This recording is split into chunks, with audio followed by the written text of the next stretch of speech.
Tolee, hordoftoota chaanalii keenyaa har'aa koodiiwwan iccitii moobaayil foonii keenya irra jiran baay'ee keessaa isaan barbaachisoo ta'an 5 waliin ilaallaa.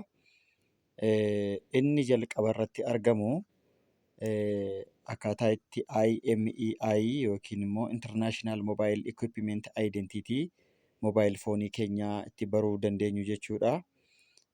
Moobaayilli kamiyyuu IMEI isaa garaagaradha. Kan mataasaa ta'e inni qaba jechuudha.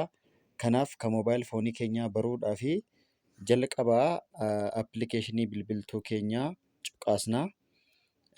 Itti fufuudhaan mallattoo urjii cuqaasnaa. Achumaan mallattoo riqichaa cuqaasnaa. Duwwaa 6 barreessinaa. Sana booda mallattoo riqichaa deebisnee cuqaasnaa jechuudha.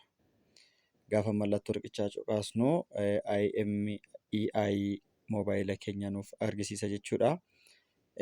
Inni lammaffaa irratti argamu akkaataa itti saarii moobaayila keenyaa beekuu dandeenyu jechuudha. Yookiin immoo segmentation and reassembly moobaayila keenyaa beekuudhaa fi jalqaba irratti mallattoo urjii cuqaasnaa.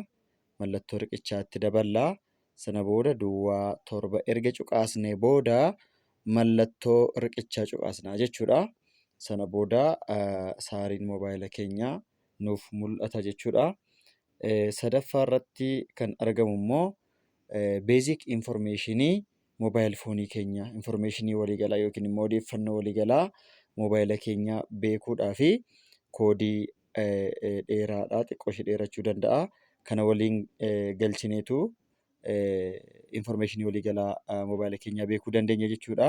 Jalqaba irratti mallattoo urjii, achii mallattoo riqichaa, deebinee mallattoo urjii, mallattoo riqichaa erga galchinee booda 36 barreessina jechuudha. Achii booda mallattoo riqichaa cuqaasnee mallattoo urjii, mallattoo riqichaa, mallattoo urjii xumura irratti galchina jechuudha. Sana booda foon infoormeeshin kan jedhu nuuf mul'ateera jechuudha.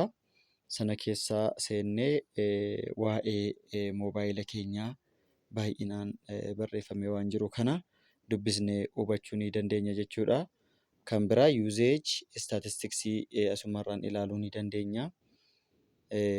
Gara xumuraa kanarratti bilbiloota eenyuuf akka bilbillee daqiiqaa meeqa akka haasofne maal asirraa ilaaluu ni dandeenya jechuudha.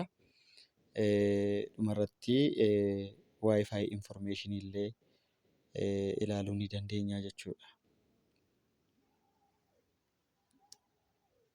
Waan baay'ee ilaaluu ni dandeenya. Kanaafi moobaayil yookiin immoo beezik infoormeeshinii moobaayila keenya beekuudhaaf koodiin amma isinitti agarsiise kana fayyadamneetu seenna jechuudha.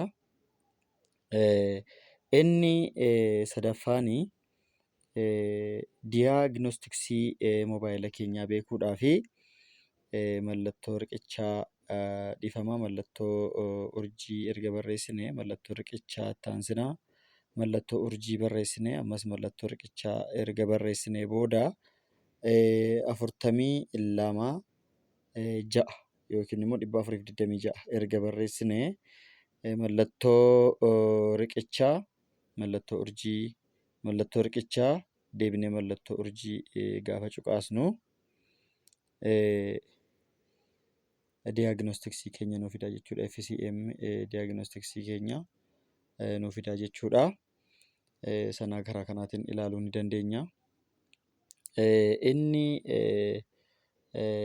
arfaffaa fi inni dhumaa moobaayila keenya sa'atii baay'ee dheeraa haasofneerra yoo ta'e hundisaayyuu teelee keessatti akka inni waraabamu beekamaadha. Sagalee keenya sarvarii irraa balleessuu yoo barbaanne waan iccitii garaagaraa haasa'uu ni dandeenya. Waan barbaachisaa hin taane tarii haasa'uu dandeenya. Yookiin immoo waan nu miidhuu danda'u narvas taanee miira keessa gallee haasofneerra ta'uu danda'a. Kana hundaa balleessuu yoo barbaanne koodii kana galchina jechuudha. Mallattoo riqichaa daballee mallattoo riqichaa akkasuma duwwaa duwwaa lama erga barreessinee booda deebinee maal goona mallattoo riqichaa barreessinaa jechuudha. Eega barreessinee booda bilbila yookiin immoo simkaardii sagaleen keenya akka irraa badu barbaanne tuqnaa jechuudha. Daqiiqaa muraasa eegnaa.